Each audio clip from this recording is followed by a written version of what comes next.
This is Carl Brower from MotorPro Media, and I want to ask you, what do you get when you take a McLaren 720S, drop 176 pounds, and add 45 horsepower?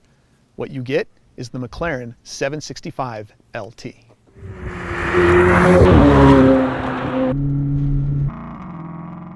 If you're familiar with the McLaren 720S, you know it didn't really need more horsepower and less weight. But designers like McLaren don't worry about need, they design things that are better on the track, and that's exactly the point behind the 765LT. It's a better track car even than the 720S, which was already an extremely capable track car. The track orientation behind the 765LT is pretty obvious. You look at things like the lower front end, a 6mm wider track, and of course that lighter weight. That combines with 755 horsepower, about 45 more than what the 720S made.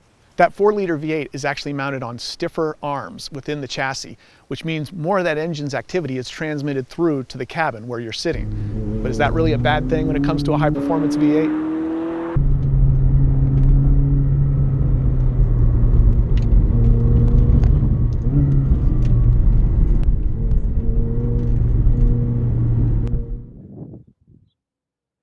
So here we are. We have just ascended Palomar Mountain down here east of San Diego, one of the better driving roads in Southern California, and we've just done it in the McLaren 765LT. And the road is a great test of a car's ability to do both low and high speed turns and have a wide range of torque to pull it out of those low speed turns, as well as attain some real speed on some of the straighter sections of road. I've driven this road many times. I believe that's the fastest I've ever gone up and down this road. And I've driven this road in a Ford GT, I've driven it in a 488 Ferrari. So this is a fast road if you've got the right car, and this is the fastest car I've ever come up this road in. Remember, the key with this car was to lighten it, make it lighter so everything happens faster. This flat plane crank 4-liter V8 back here offers 755 horsepower. And when you're pushing around as little as 2,900 pounds of weight to haul around, it comes up this road like really nothing I've been in before. McLaren included a lot of track-oriented things in this car. The seat is extremely supportive, yet still comfortable. McLaren says that you can define a car solely by its steering feel. They know how important it is. I totally agree with that. They put so much emphasis on steering feel, and you can tell as soon as you pull away from a curb. Short of going to an actual track, it's tough to experience the capabilities of a car like this. But again, a road like that, coming up Palomar Mountain, about as close as you can get on a public road. And I would love to take this to a track because that's the only way you're going to really experience everything it can do. But the ability for it to shoot out of corners, go into corners full, confident, really a capable car. It almost feels ridiculous on a public road, to be truthful. It feels like overkill, which of course people who buy cars like this, that's exactly what they're looking for. All right, now let's talk about some of the specific features on the 765LT that are different from the 720S that it springs from. Let's start with the front splitter, which is unique to this car. It sticks further out, and it's got a different aerodynamic design for increased downforce. This actually causes a good deal more downforce on the front of the vehicle than the 720S. They've also narrowed the headlights so that they're more aerodynamic. So the headlights are a little shorter and a little narrower than the 720 for the 765's aerodynamic benefit. Now, if you come back, you can see one of the options that this car has, which are these carbon fiber vents on the front fenders, meant to relieve wheel pressure, help for downforce and relieve wheel pressure within the wheel well. And if you go down and look at the wheel itself, these are ultra lightweight 10-spoke wheels, and there's actually a different brake caliper. They pulled the brake caliper for this car off of the Senna, and it actually weighs a little bit more than the 720S's brake caliper, which you would immediately say, well, that's terrible for unsprung rate.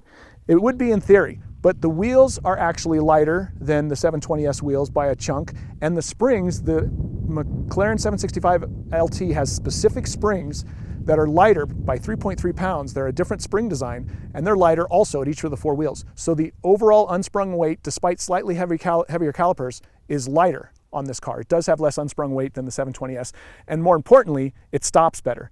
This car stops 26 feet shorter from 124 miles an hour to 0 than the 720S. One other point worth mentioning are these Pirelli P0 Trofeo tires, which are unique to this car. They're actually custom made for McLaren by Pirelli. They gave them a specific spec that they wanted this tire to deliver. Pirelli engineered it just for this car. So McLaren didn't want the car to just be more aerodynamic. They wanted the 765LT to have better engine cooling because they do have a more powerful 4-liter twin turbocharged V8 sitting back here behind the seats. So what they did is they redesigned the doors and they have a much more aggressive scoop. Air's coming off the front of the car, it's following this line and it's coming down through here. And look at these scoops. They go way down, it's pretty much swallow my whole arm. So it directs that cold air coming off the front of the car right through here and back to the engine.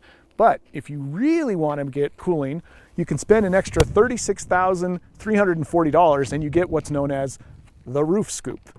And with that, you're going to have this tube that carries the air from the scoop down here, you can see through the glass, to the engine and cools the air coming into the engine much more effectively really than anything else. It's going to cost you money, and it's also going to cost you rear visibility. That big carbon fiber tube, it looks cool from this angle, but trust me, when you're driving the car and you're looking in the rearview mirror, it's kind of like having an old 63 split window Vet. It's cutting right down your rear vision, but I think it's worth it given the coolness of the exterior look, not to mention the actual coolness of the engine you're getting.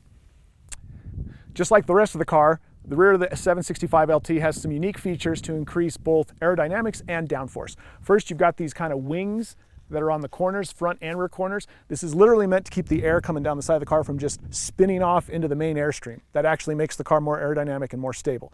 They've also got this more aggressive, larger rear splitter than the 720S. Again, more downforce, more aerodynamics.